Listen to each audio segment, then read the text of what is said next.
بسم الله. السلام عليكم ورحمة الله تعالى وبركاته، اللهم صل وسلم على سيدنا محمد. إخواني الأكارم، مرحبا بكم في هذا الفيديو الجديد، حيث أعلنت فيات الجزائر رسميا الإعلان عن النماذج الأربعة من السيارات التي ستسوق في الجزائر يوم الأحد 19 مارس، وهذا بعقد ندوة صحفية بفندق الشيراتون بحضور عدة مسؤولين يتقدمهم وزير الصناعة والسفير الإيطالي في الجزائر وممثلي مجموعة ستالانتيز.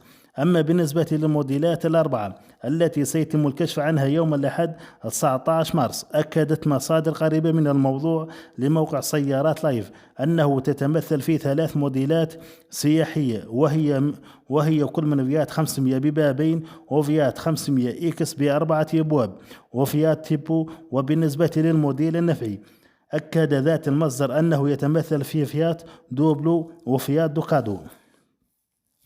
أما بالنسبة للأسعار إخواني، ستكشف عنها فيات الجزائر للصحفيين خلال الندوة الصحفية، وأكد ذات المصدر أن الأسعار ستكون معقولة جدا، لأن السيارات المستوردة ستكون بسعر المصنع، وهذا ما يجعلها أرخص بكثير من السيارات الجديدة المعروضة حاليا في السوق من طرف التجار والسماسرة.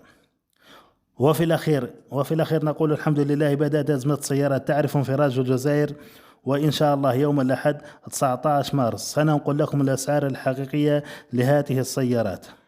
وفي الأخير إخواني، الرجاء منكم الاشتراك في القناة لكي يصلكم كل جديد، والسلام عليكم ورحمة الله تعالى وبركاته.